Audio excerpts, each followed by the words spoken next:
Me oleme täna Tervisetaskuga tulnud siia Tartusse ERM-i 2025. aasta Maalehe eakate festivalile. Nagu näha, siis rahvapool juba meie selja taga tormab ERM-i poole, nii et võtame neile sappa ja läheme vaatame, mida head seal täna pakutakse.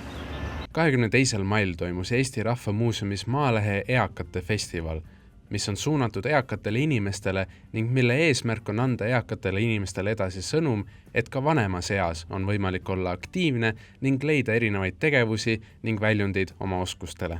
Samuti saavad eakad festivalilt informatsiooni nendele suunatud teenuste ja toodete osas ning võimaluse tutvuda teiste eakaaslastega.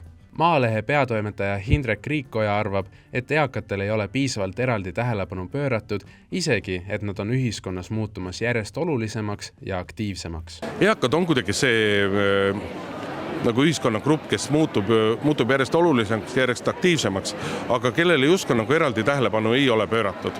Ja eks me katsusime seda niši täita, ei saa salata, et meie lugejaskonnas, meie tellijates on neid palju ja need viimased aastad näitavad, et selles mõttes tabasime naelapea pihta, et see on kohe ikkagi uskumatu, kui palju siin järgmise päeva jooksul neid inimesi ära käib.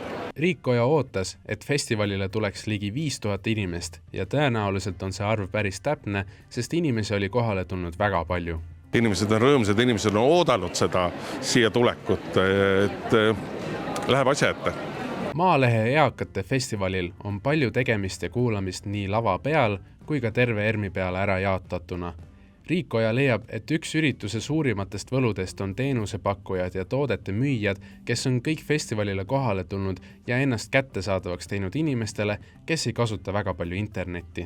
Lava peal on ju programm, Ott Lepland esineb, erinevad vestlusringid, erinevad koolitused. Ma arvan, et see kõige suurem võlu on see, et siin on väljas hulk erinevaid teenusepakkujaid, erinevad asjade müüjad, kelle sihtrühmaks on just eakad, on need siis abivahendid, on need siis erinevad spa-pakkumised, asjad, et ma arvan, et siit leiab nagu väga hästi ja väga kokkuvõtlikult erinevat tegevust, erinevaid vajalikke asju.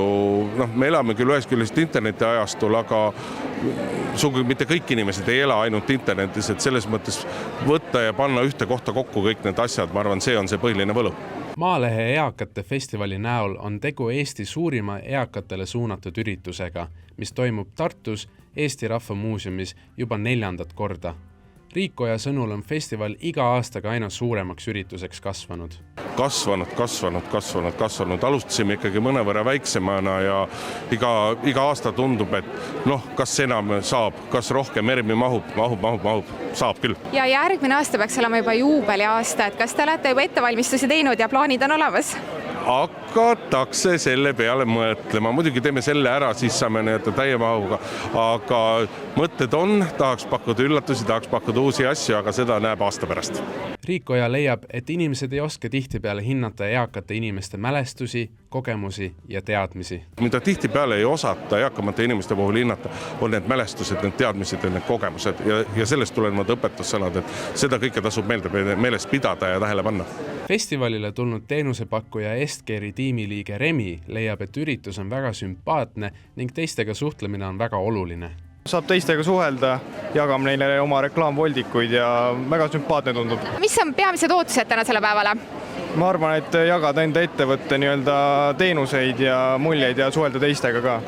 Dementsuse kompetentsikeskuse esindaja Hanna-Stiina ootuseks eakate festivalil on võimalikult paljudele inimestele infot ja teadmisi jagada enda tasuta teenustest. Ootus ongi see, et me saame võimalikult palju siis oma infot jagada ja endast märku anda inimestele, et nad teaksid, et on olemas tasuta teenused, infoliin, personaalne nõustamine, ekspertnõustamine, see on kõik tasuta inimestele. Külalise Tatjana jaoks on kõige tähtsam, et kõik festivalil olijad on olnud väga sõbralikud.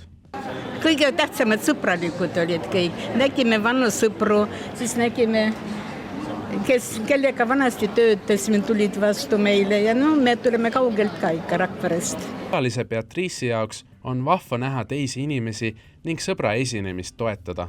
Lihtsalt on vahva näha teisi inimesi, ma vaatasin ringi, ma kuulasin oma sõbranna etteastet debattidel, et mulle meeldib, kui on selline võimalus pealt vaadata ja natuke tegin pilte, filmisin, sain ka lihtsalt rääkida inimestega.